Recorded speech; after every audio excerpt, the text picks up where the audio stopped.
And we're live in 3, 2. And welcome everybody to another episode of the Planet Mullins podcast. Enjoying my time at my Malibu palm tree here with my waves going by. And I've got this lovely and talented actress, comedian, composer, pianist, playwright. I mean, God, she does everything in the arts. Please say hello to Camille Harris, everybody. Hello, and thank you for having me. Hey, Camille, how's it in New York today? Today, it's actually a beautiful, windy, it's a really nice fall day. It's been a really beautiful fall week so far. And you know what's really fantastic about fall is you can play the piano in the fall. And that brings me to my sponsored announcement. Pierre's Fine Pianos in West Los Angeles is a fantastic Fazioli piano dealer. They also have, at their showroom, they've got Bosendorfer, Yamaha, Kawai, Steinways. They have new, they have pre-owned. It's at 11039 West Pico Boulevard. And it's by appointment only, Camille, so you can't just like walk in and say, I'm Camille. And you know, normally I bet you could, but now we have the virus. Right. So you have to call Pierre. Go to the website, people, and check it out. I mean, and they ship pianos all over the world too. In fact, Herbie Hancock's Fazioli is on the concert stage there. Cool. Yeah, it's pretty cool. They send Herbie's piano all over the place. And then when we do concerts, I play on that piano. It's really fun. So pierresfinepianos.com is where you find it. Thanks, Pierre, for the sponsorship. And now we go back to the star of the show, Camille Harris, who's just looking just delightful today. And it's funny how the Recording Academy brings people together, because the way that we met is you responded to an email about another New Yorker, Michael Whalen, who's a brilliant, Emmy-winning, insane level, like just in the stratosphere talent. And you and I got to talking about stuff, and you said, check out my album. And then I went and I checked. Yeah. Well, let's tell everybody about your album first. What's the title of it? So my album, this project is called Baby on the Subway, and it's a comedy jazz album for kids because it's jazz. It's a lot of the same set that I use like for my, like bar shows or lounge shows. Okay. Some of these songs are on that, like they're funny jazz. They're still in the jazz, using that jazz vocabulary, but they are. Then I realized basically from playing them for adults, I started playing them for kids, and it turns out they like not only funny things, but also jazz things. And so I just kept going with it and playing more and more songs that were originally funny comedy songs from when I did stand-up. And then I just started doing them for kids. And it's funny, I had one day where I did a library show in the morning with my jazz band, and then the evening we also just had a regular adult show, and I did some of my funny songs. And the adults and the kids laughed at the same things and danced at the same things.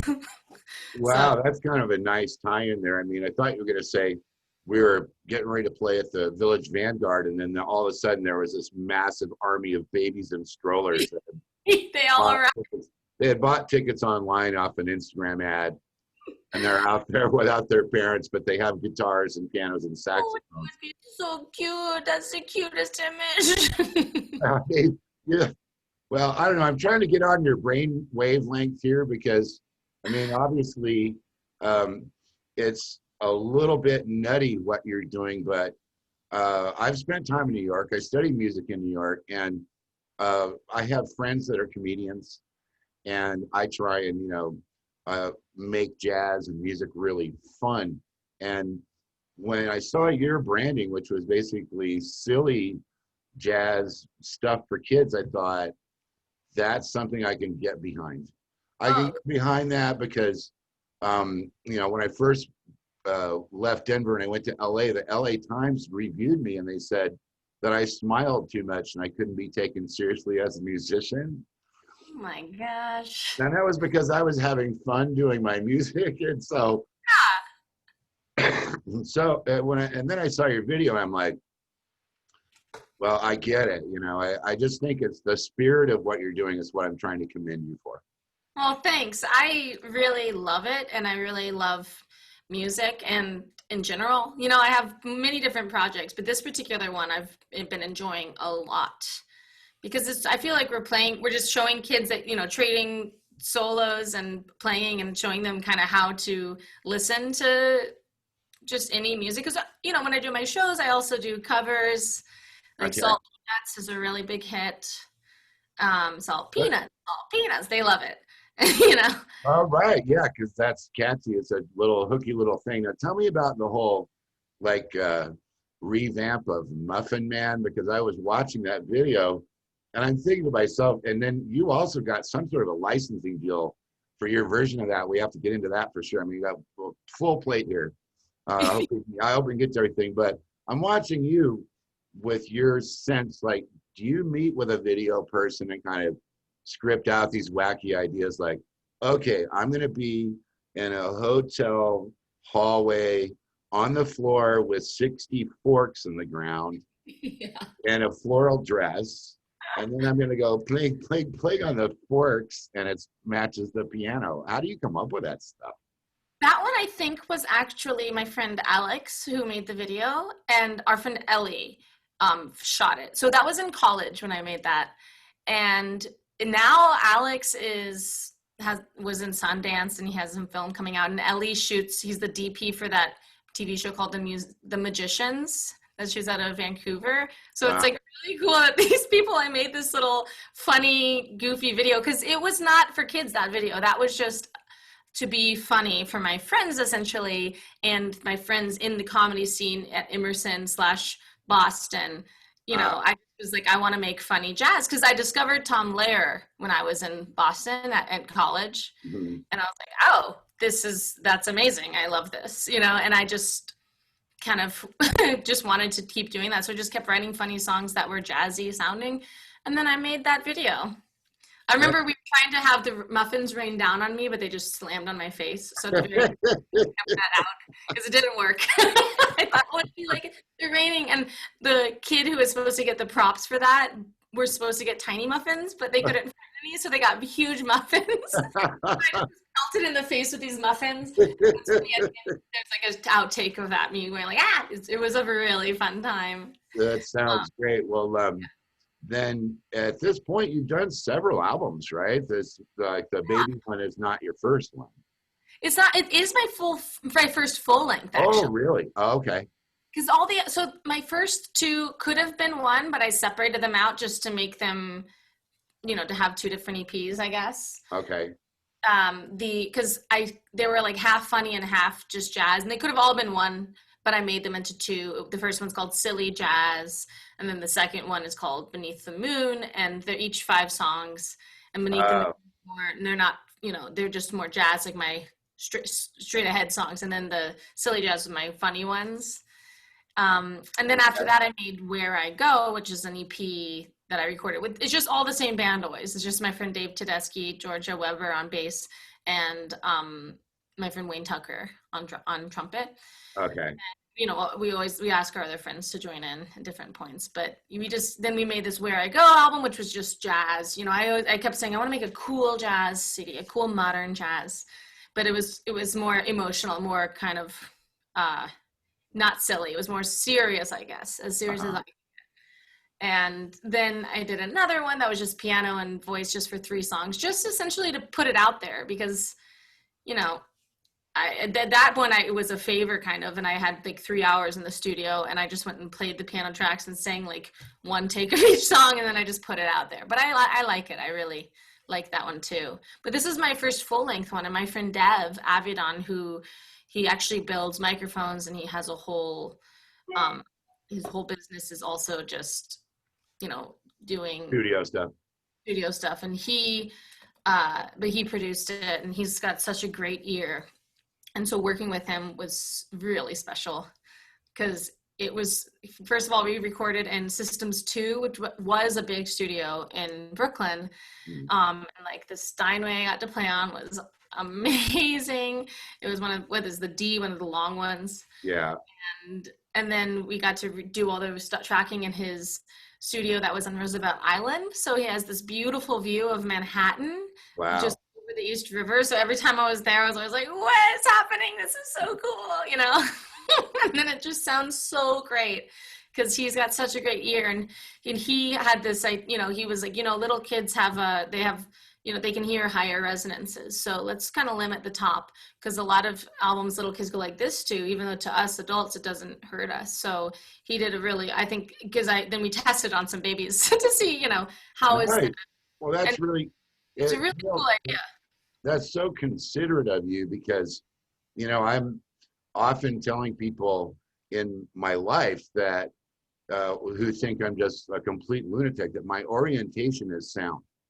Yeah. You know, I like visual, that's fine, but I'm really focusing on sound. And I see, you know, especially, you know, around LA, I'll be driving or something, and then here's a mom with a baby in a stroller, and these massive emergency vehicles come up with these sirens blaring, and they don't even reach down and cover the baby's ears.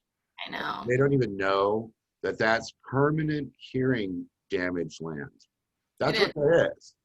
And you can't, and then, like, what am I going to do from, like, the window of my truck? Hey, lady. Yeah, I know. Cover the kid's ears. And she's going to call 911 and have me arrested. Sure, yeah. You know, 'cause that's the way our world works now. But this comes to a super important point I want to ask you about, because, you know, there's something about your voice that has this kind of clarity to it, that because when I was watching the subway, what's it called again, Baby on the Subway? Baby on the Subway.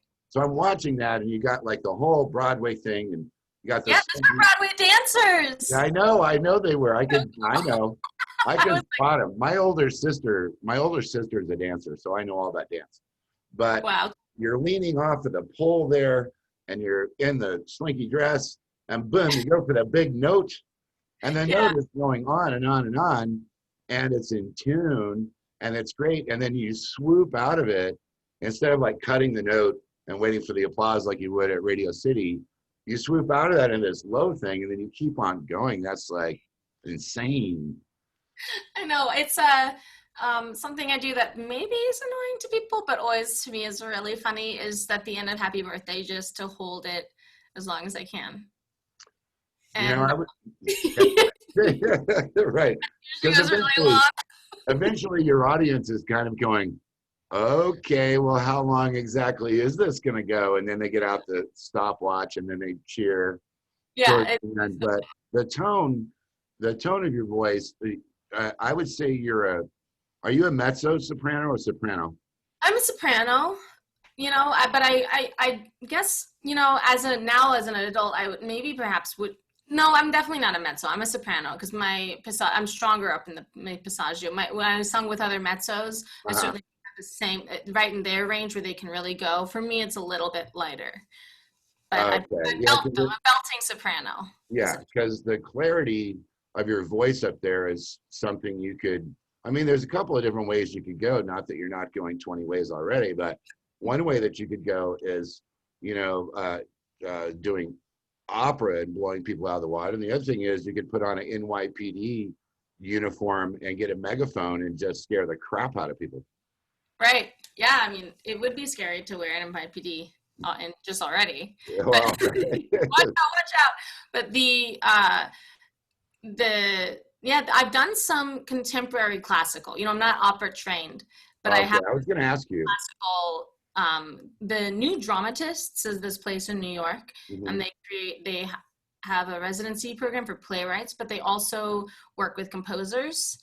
And I got to do 2 sessions of this program called the Composer Librettist Workshop. And so they have 5 singers who sight sing, 5 composers, and 5 playwrights. And then you do this round robin for 2.5 weeks. Intensive workshop. You know, they pay you to be there. Wow. And so through that, the New Dramatist, which is also just, if you ever have to go to the bathroom and you're in Times Square, I know where I can go and be safe. You know, it's a really neat place. It's in an old church, 43rd Street or 44th. Yes, wait, I know how to get there at least, 43rd. But I met some really cool contemporary composers, and I've gotten to do some wacky stuff, you know? And I got to work with this woman named Helga Davis. I don't know if you know her. She was in the most recent Einstein on the Beach, and she's this, I mean, working with her, I was somehow a peer with her, but she was, you know, she's a pro. And so I just, the whole time was just like learning from her and just seeing how she just goes for it no matter what it is. Right. And so I was dating the I have, which is go out for everything. Mm-hmm. And it was really cool working with her, but that was at the Whitney Museum, which was really cool. And I got to perform there.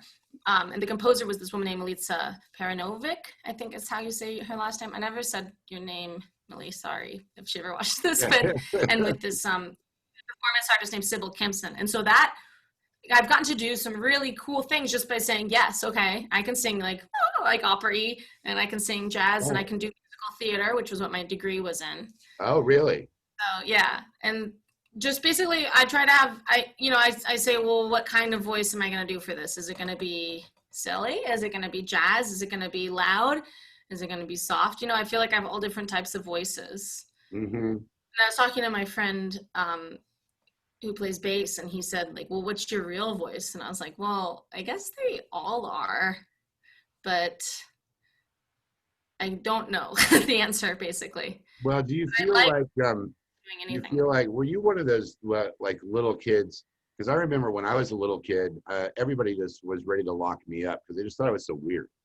Yeah. You know, I'm sitting there and the airplane is flying over, and I'm like, that's a B flat major chord, Mom. You know, with a Doppler effect, it drops to an A440 at the end, and they're like, lock him up. You know, and for you, I'm just curious as like, was the acting thing like right away? Like I've talked to some other actors who just said, you know, by the time I was 2 or 3, I was just picking up a spoon and I was using it as a microphone, and I was, you know, taking the broom and I was pretending I was a witch and Wizard of Oz, and I was writing and talking to myself. I mean, was that your childhood, or what was your childhood like?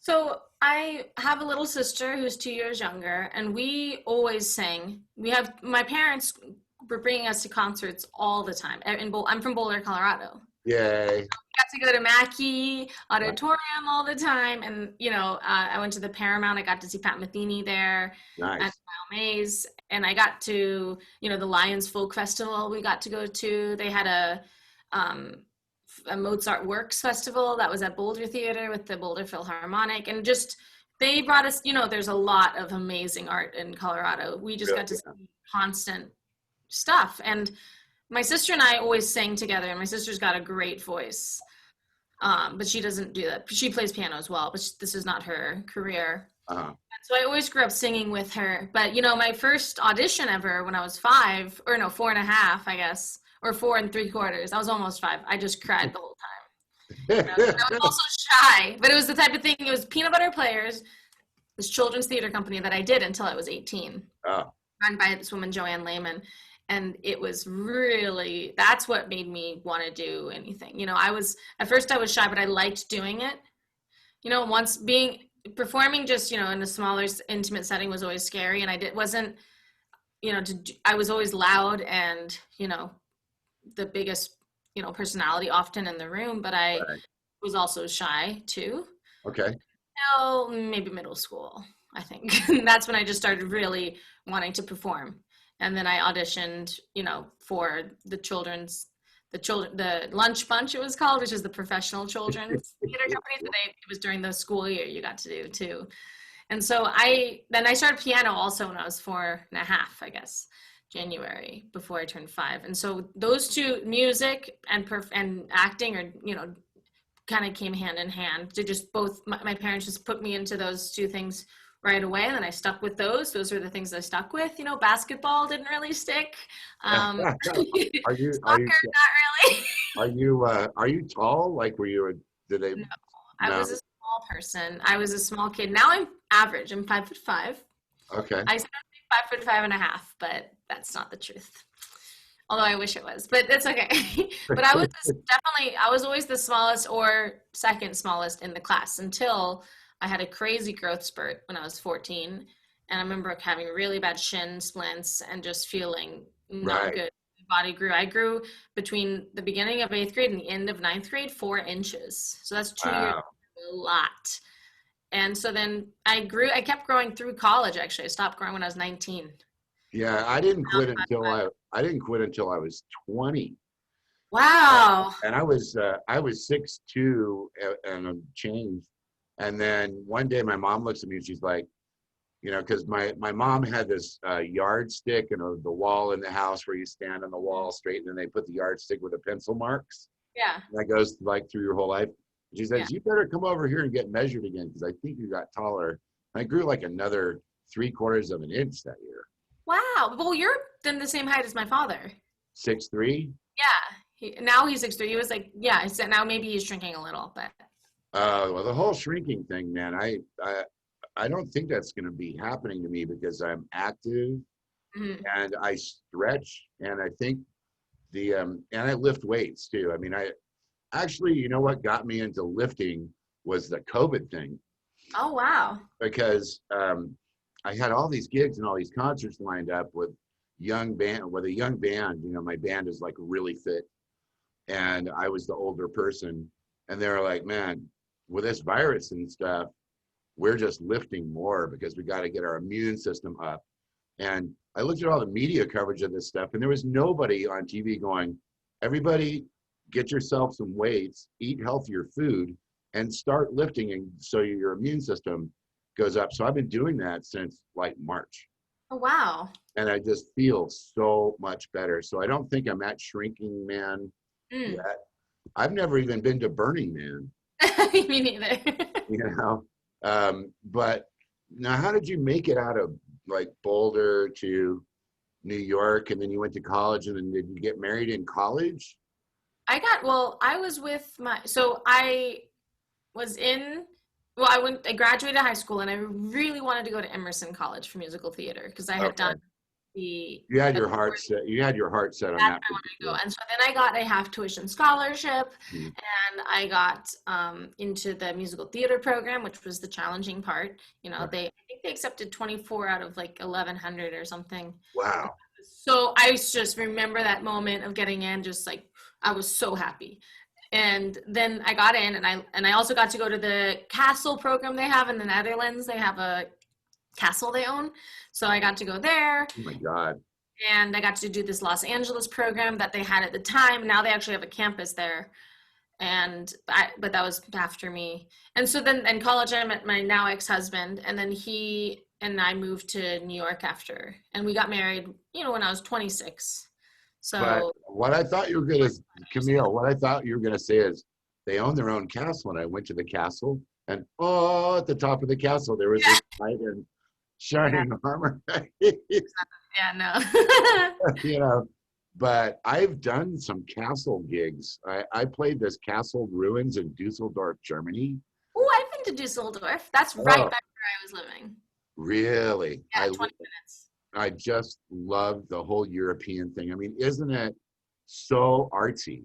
Europe is so much with the history and Yeah. the fantastic kind of, you go into a place like that and you can just feel the thousands of years of cool stuff.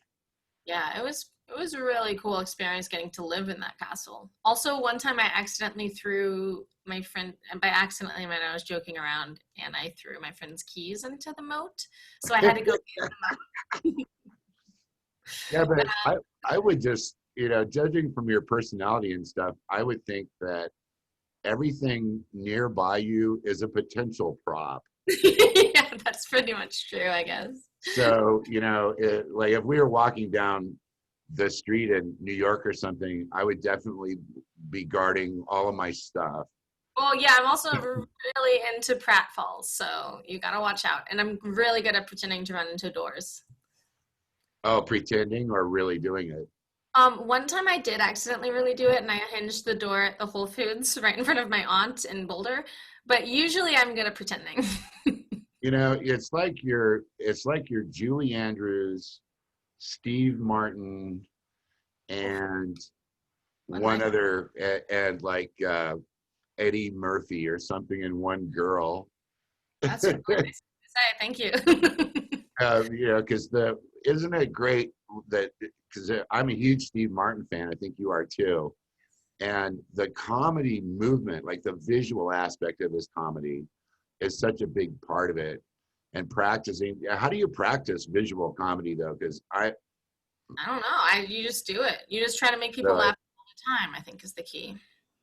and then in this era of the COVID thing and all that, how has that impacted the artists that are out there? Because I can just tell by looking at you that you just have this positive radiating sunshine kind of thing going. Yeah. And, and I know a lot of people, like in my artistic community, it's been massive depression and suicidal thoughts by my friends and all that during this, because some of them are so reliant on that creative outlet and they don't have it anymore. I mean, I certainly have been, I've struggled too. I was broken up with by my boyfriend 2 days after my birthday in July. What? Yeah, I had a really difficult end of July / beginning of August specifically. So that Wow. match was terrible and I was crying a lot. But then I got this new Weber piano and Oh, that is really nice. great. Yeah. I You already know, had a piano, but I got rid of it and gave it to one of my students. And right. then I've been on this, as many hours a day as I can. It's so fantastic. And I remember when I got my first grand piano, I was so excited, and I was a Kawaii artist and they gave it to me for Oh, that price. And I basically never had that piano at home. It was always in the studio. Like it cool. just went studio to studio to studio. And then I had an upright at home. But I remember talking with the girl that I was dating the year I got that piano, and she kind of set up my future because she was always mad that I was at the piano and I was not at her. Oh, Like okay. it became this competition thing between an inanimate object and the woman. And she wasn't an artsy kind of person. She was more normal or whatever. Yeah. But I got to where I could feel like I could get closer to a piano than I could to a person. I mean, I can understand that. Can you? But I also do, I'm definitely a person who what's the expression? I wear my heart on my sleeve.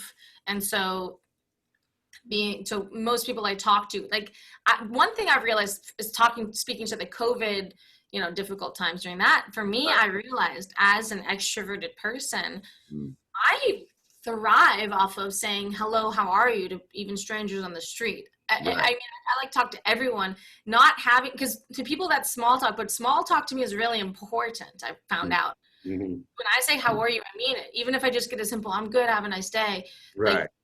that. I realized I connecting with people is really, I didn't know how important it was even just for my mental health. Just constantly, everyone, I just always want to say hi to people and I mean that. I always want to talk. I'm like a little puppy. Right. Um, Right.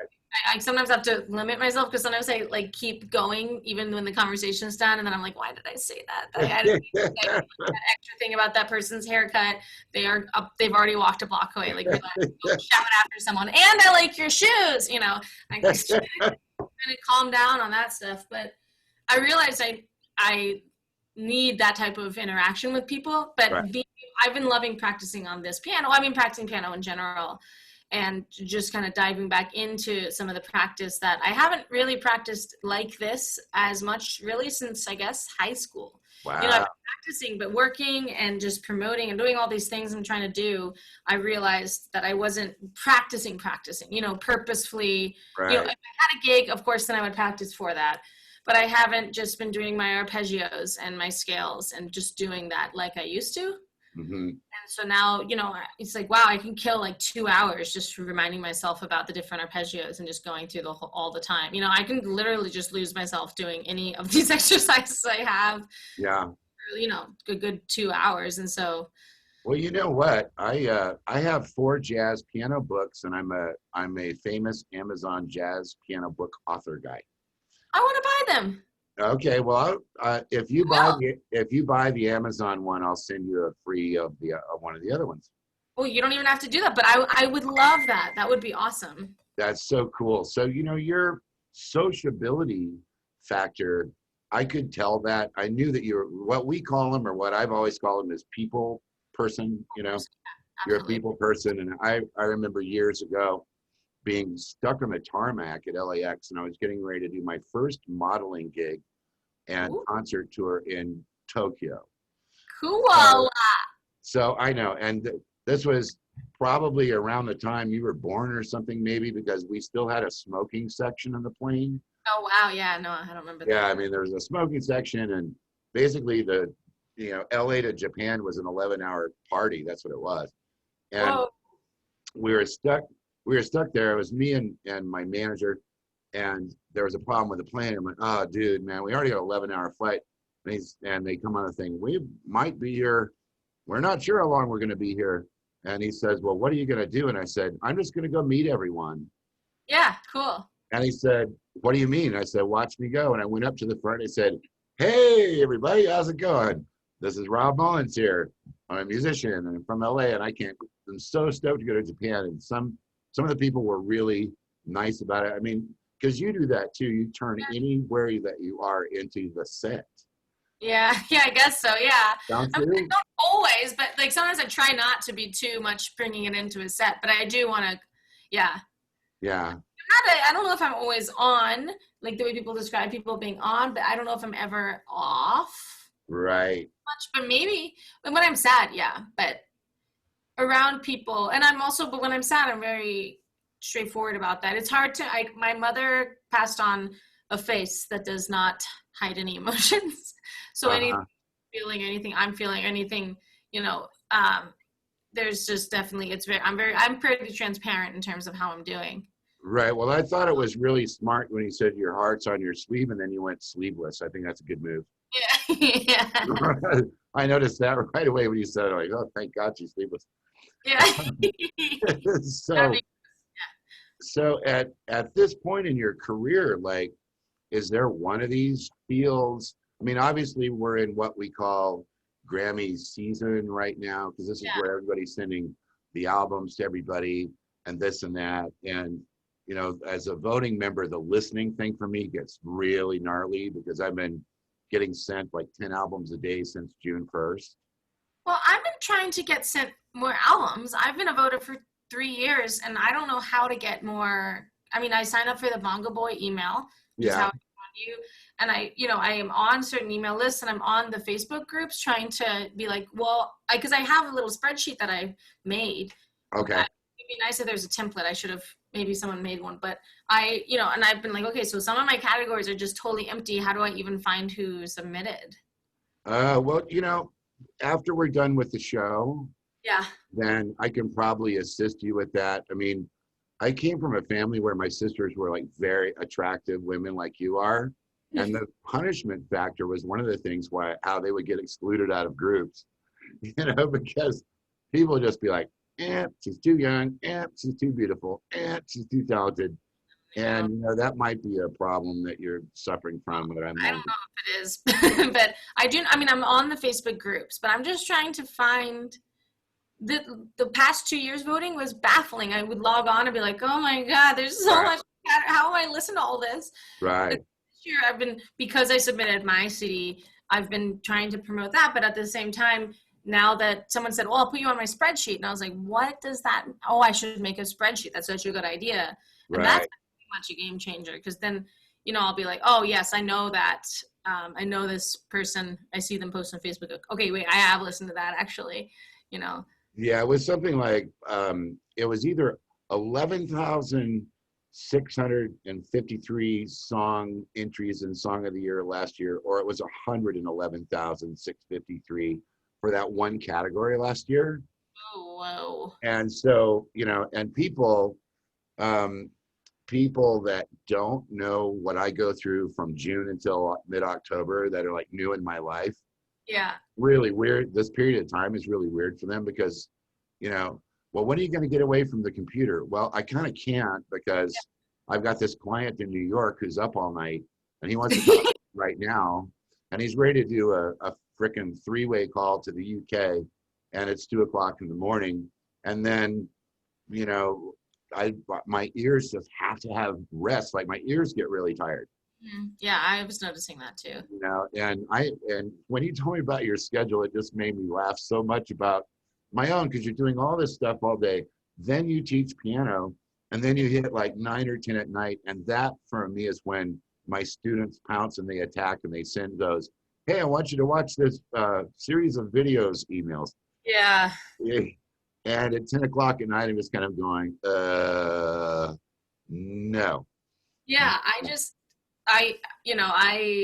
I've been crashing, in the evening. And because I've been working at this children's, I was sharing with you earlier, I'm working at this children's, at my friend's music school, and we're running a in-person but socially distanced, a distance learning program, which my friend described as a co-working space for little kids. Okay. Like WeWork or any of these ones that exist, but it's just like Sounding. little kids. And so, but then I get computer time, and that's actually been great because I have my headphones and I just sit and I go, okay, who's next? I have this, cool, let me listen to this. I got this, awesome. I didn't know as much about New Age. Now I know so much more about it, even though I am a big Yanni fan. But I didn't know so much, I didn't even, the first spoken word album that I listened to, I didn't even know that was a genre. Right. And with the spoken word, it's not like I could just listen and be like, oh, okay, I see how they produced this. This is nice. I get this song. This is cool. What's the next one? To go, because sometimes I'm trying to listen to a couple, make a minute or so of everything, as much as I can. But with the spoken word, it's like, wait, I got to keep listening, because they've been very interesting and also really cool. I didn't even know that existed. Yeah, if you haven't checked out Sekou Andrews yet, he's a person that had a huge spoken word thing last year. Oh, And cool. Sekou Andrews, and you can find him on Facebook. He's an amazing spoken word guy, because what he did is he took his spoken word thing and then he embellished that with musical instruments later. Cool. So nobody had ever really done that, and I think the only reason he lost is because his competitor was Michelle Obama. Oh, great. Yeah, there you go. And so it was like, okay, well, what are we going to do? But he's a good spoken word person. And then categories that I never knew of, and same thing, genres that I never really knew of, like classical compendium. Yes. I didn't know what a compendium was. I thought it was like kind of a, clock parts. Right. So when I was talking to Danae about that, we had just a lovely interview about a week or 2 weeks ago.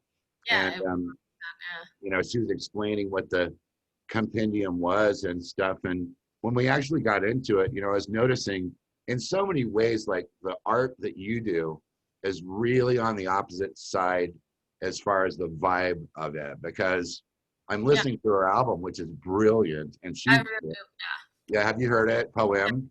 Yeah. So it's this brilliant thing. And she's got Sangeeta Kaur in there, who's incredible, and Gila's in there.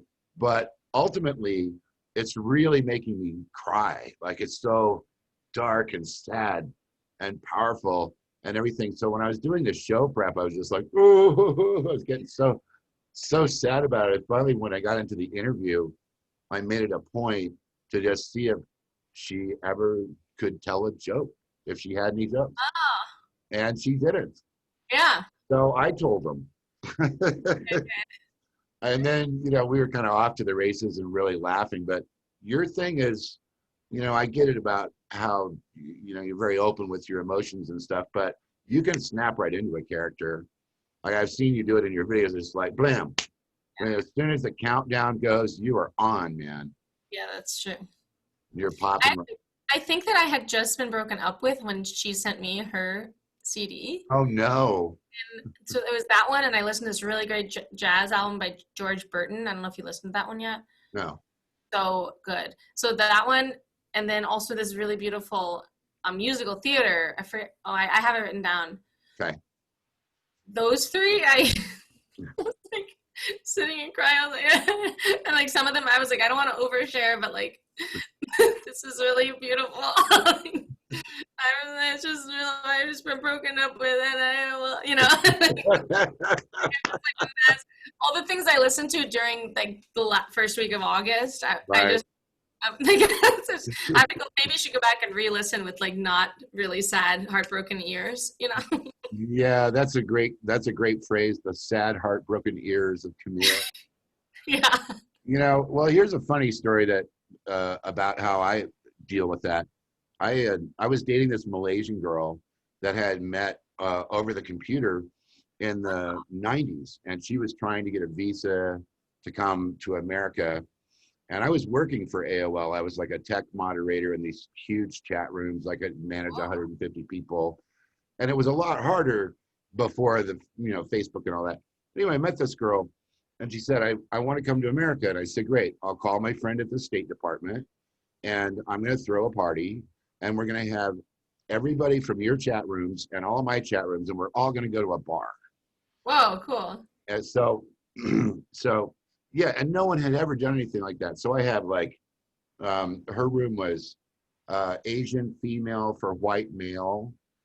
That was what the room, that's what her room was.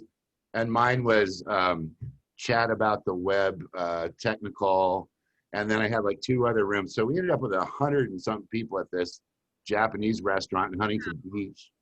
And she flew over and she made all these friends, and she had this, beautiful kind of life getting ready to go off. And obviously I'd been talking to her, and she'd been sending me pictures, and she was super hot.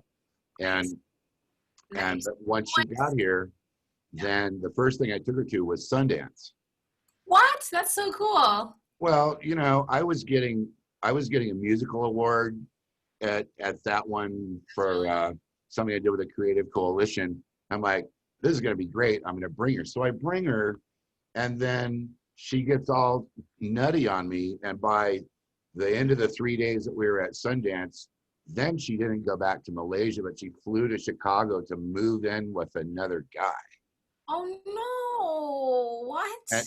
And so I was in that state. It was like, wham. So here's what's so great about it, is that I'm crying all the way home, and I get back to LA, and I'm like, oh man, I invested all this time and this money, and bringing a Malaysian girl over is not exactly cheap. Oh. And I really helped her out. So I had this idea, and I'm like going, bum, bum, bum, bum, bum, bum, bum, bum. I got the beat. I'm hearing this. I get to my studio in Huntington Beach. I sit down, I turn on the computer, blam. I have this track. So Harvey Mason, whose son is head of the Grammys now, Harvey Mason Jr. Oh. So Harvey Mason Sr. was producing Eric Marienthal, Chick Corea's sax player. And Harvey, I was working at Harvey Studios. Do you have any material? I said, dude, I have this like crushing heartbreak song, and I would love to send it to you and Eric. So I sent it to them, and they go, this song is a hit. This is great. We're going to pay for it. We're going to do it. So all of a sudden, hear this horrible, like what you were going through end of July and August. Within a month later, they recorded it. They put it on an album. It went to #1 on smooth jazz radio. Wow, I want to hear that. I'll send you a link to it. That would be cool. But the point, I know I'm kind of like sharing too much. I hope I'm not sharing too much. Not oversharing for me. But then my new slogan was turn your heartbreak into cash, because I started getting all of these royalties from the worldwide airplay of the Eric Marienthal thing. And then of course you have a hit like that, and then other sax players are like, oh, who wrote that song? Oh, it was Mullins. Okay. So then, I got to work with Ronnie Laws and Wilton Felder and Jeff Cashua and Hollis Gentry, and all these doors open. And maybe I'm not trying to like mentor you. I'm just trying to, let you know, bro, in a way that when you channel all that into the art, and that it's for me, it was catharsis. I just felt so much better, because I was weeping at the piano. I was sitting there crying my butt off.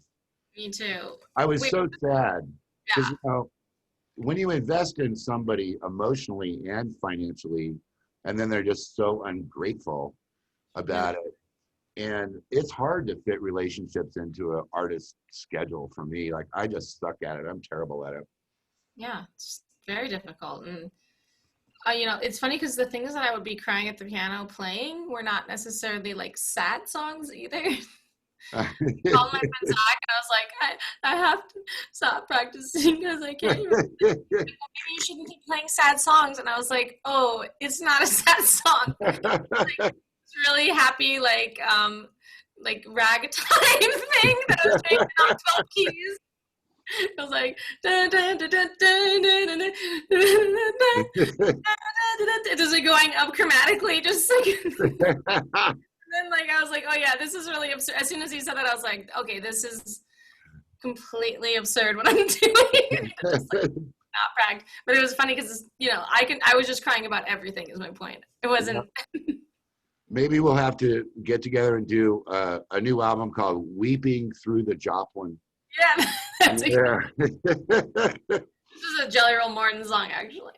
Exactly. Well, I want to talk about some of these amazing accomplishments that you've pulled off, like writing songs for Nickelodeon. Oh, that was fun. Yeah.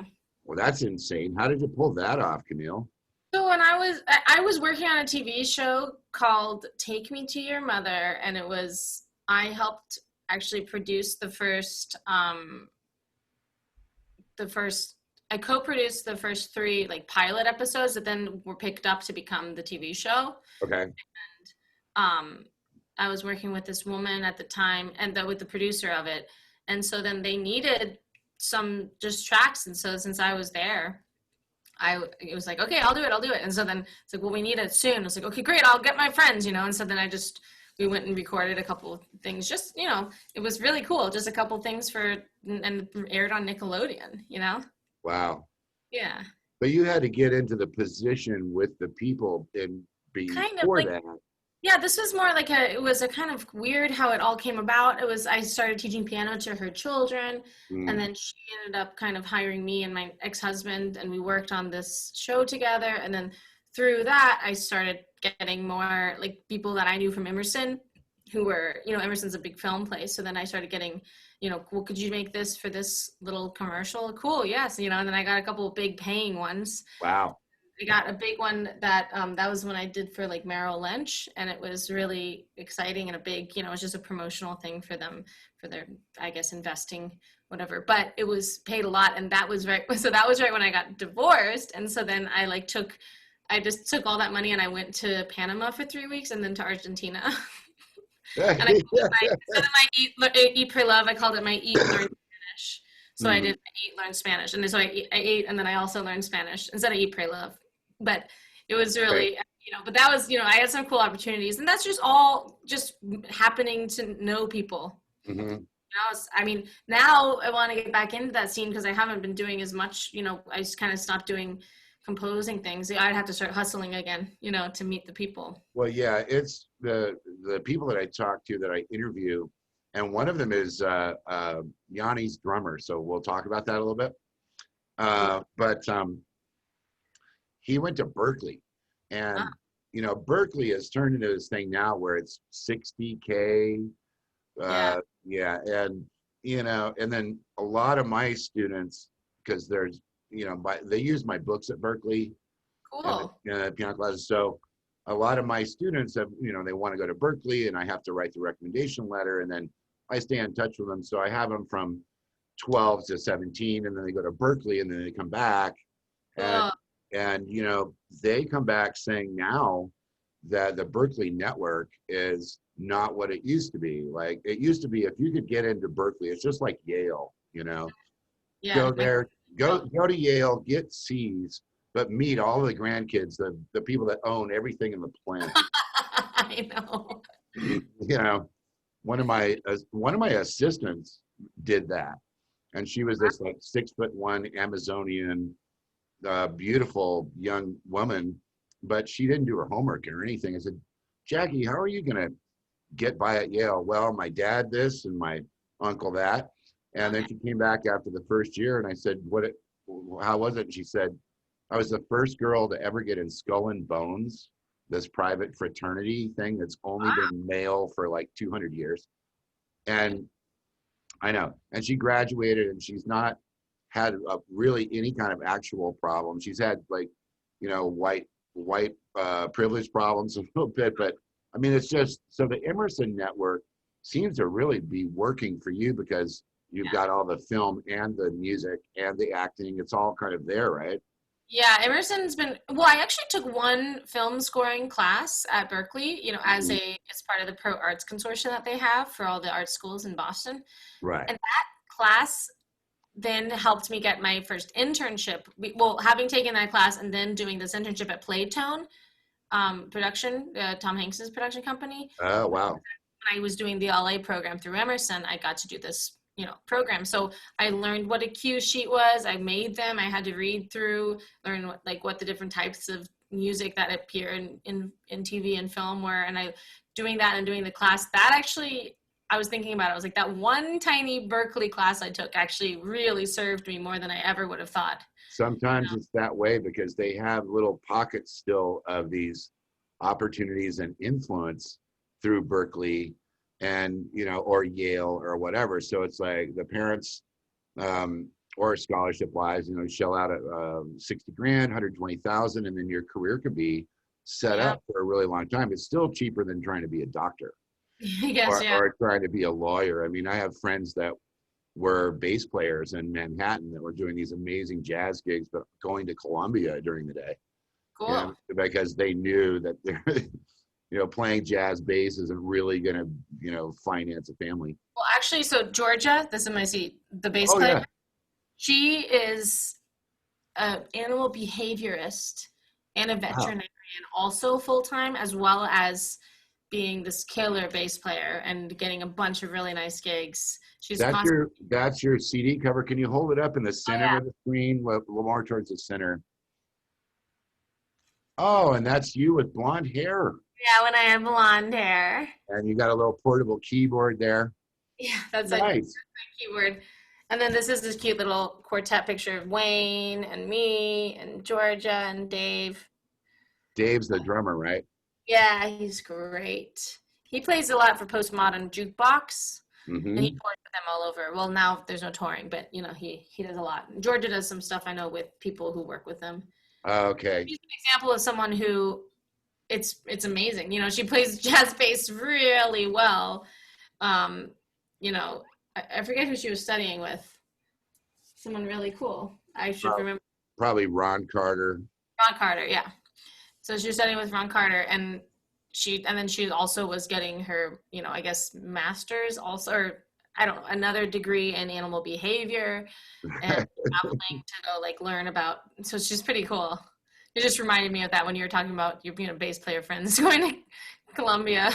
Oh yeah, well the exciting thing now, and also the horrible thing, Camille, is that we all have to wear so many hats. Like the Michael Whalen, which is like the tie-in of how you and I got to know each other, is Whalen in the interview he did. It was amazing. It was a master class, and he's a professor, and he was working, at or maybe still is working at, I think he still has an office there at whatever that school is in New York. But when he decided to really kind of come out with the big info in his interview, if you haven't seen it yet.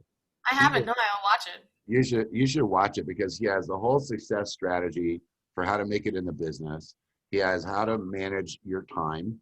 He has these brilliant analogies about things and about scheduling. And what he said, because I just asked him the question, and he's done 650 frickin' movies and commercials. 650. It's amazing. He's got 2 Emmys, and I'm Grammy nominated. But I don't have any of that other stuff. So my thing is, I want to climb into that world. Tell me how to do it, bro. Yeah. That's what I'm saying. And what he said is, today's musicians need to be generalists, not specific people. Right. And when we came up, it was all about the specialization. Like, you're going to be in piano performance, or you're going to be in orchestral composing and writing and arranging, or you're going to teach. But now it's like you have to teach, You have to act a little bit. I mean, I wasn't trying to be a model. I just got lucky. I love that you model.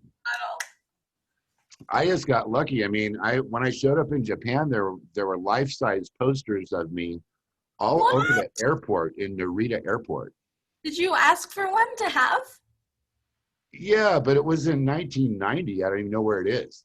Oh man, that's so cool.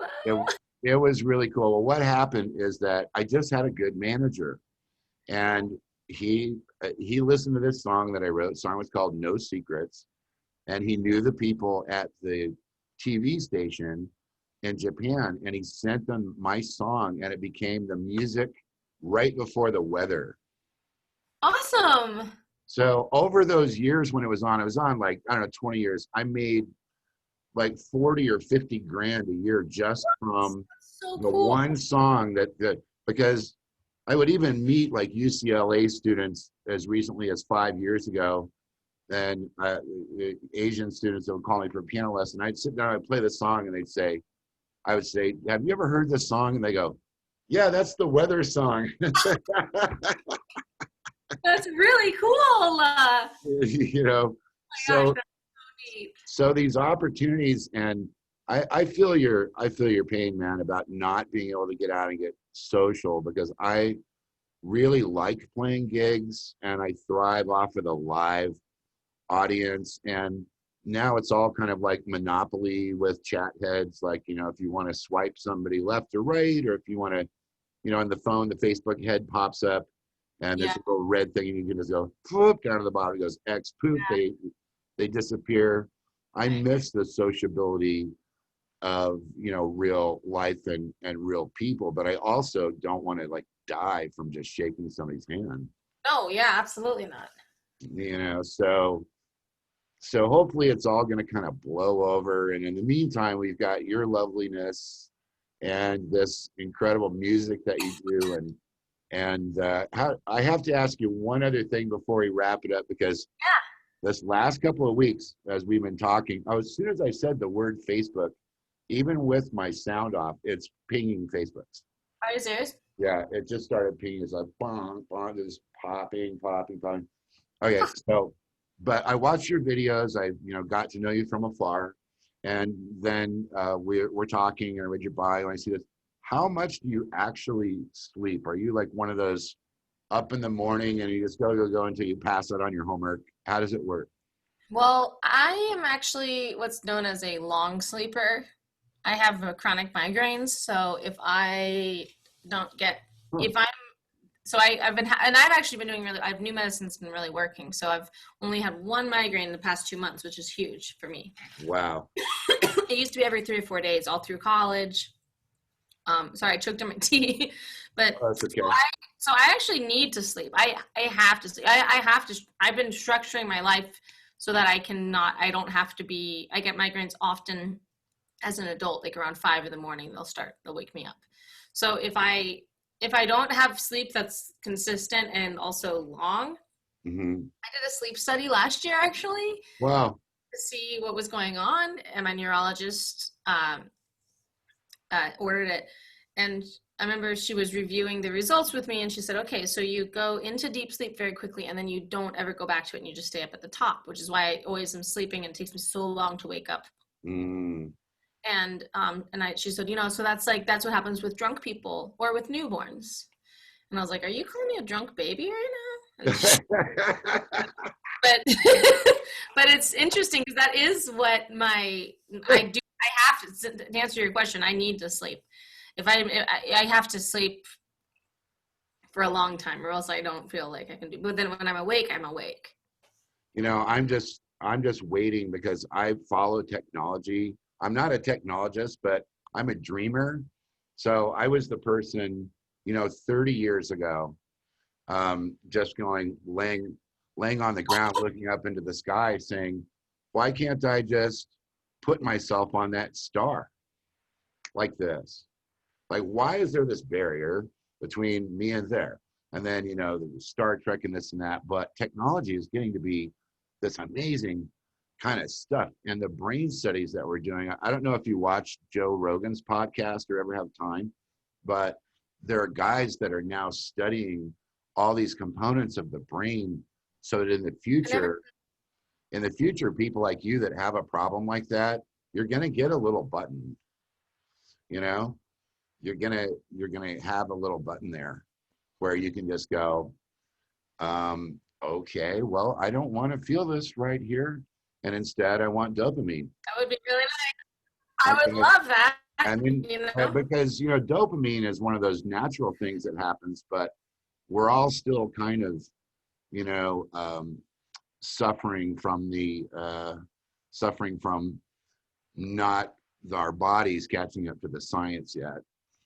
High school, there were 8 class periods, and I petitioned to be able to take all 8 class periods because I didn't want to have a lunch, and I didn't want to have to miss the opportunity to be in, I think it was jazz choir and jazz band, Right. and also take my IB courses. So I ended up not ever, I just took all the way through. and then I would have, you know, theater or jazz band after school. And the jazz choir is actually that met at 6:30 in the morning, which was horrible. I don't know why they would make teenagers do that. I know why. I know why. Why? Okay, Miss Harris, I know why. Tell me why. The reason is that there's a lot of blowback and a lot of administrational hatred for certain art activities that take away from the fundraising government grant stuff in the EDU systems. So I had the same problem. I was at Lincoln High in Denver, and our band director said, we can do jazz band. We're going to be allowed to do jazz band, but that means everybody's got to do marching band, whether you can play an instrument or not. We're going to be out there in the snowstorms, marching around saying, Lincoln Lancer, Lincoln, and, you know, the athletics programs are where the money comes in to all those schools. They really care about that. They're not really caring about whether or not you're going to sing the lead part to Funny Girl correctly or not. You know, they don't really care that much about the art. That's all about this other stuff. But, you know, kind of circling back around to the wonderful time I've had with you today. Thank you so much. I mean, this has just been great. And thank you for having me. I can't believe what a small world it starts to become just through things like, you know, an email and mutual admiration for a fellow piano player. I mean, that's how we met, is through this guy who's just a monster piano player. And I really enjoy your playing too. I mean, I don't think you're trying to be Chick Corea or McCoy Tyner or Rob Mullins, but I definitely think that when you put your thing together, it's very entertaining and it's very positive. And I just want to wish you a lot of luck with this project, because it's just happy jazz for kids. And as weird as it may sound, in all the years I've been doing Grammy stuff, I've never seen that. Oh, wow. I mean, there's lots of other kind of happy stuff for kids, like, you know, Mr. Rogers-y, kind of like cheesy. And I've seen a couple of attempts at rappy hip hop, happy jazz thing, or happy things for kids. And I don't know, but yours just seemed to strike a chord with me. And I just want to tell you, I love it. It's a great project. You're great. Oh, and I'm so happy thank you so much for having me on this podcast. It's really, I've been looking forward to it. I even wore my polka dots, which is what I wear to all my kids' shows.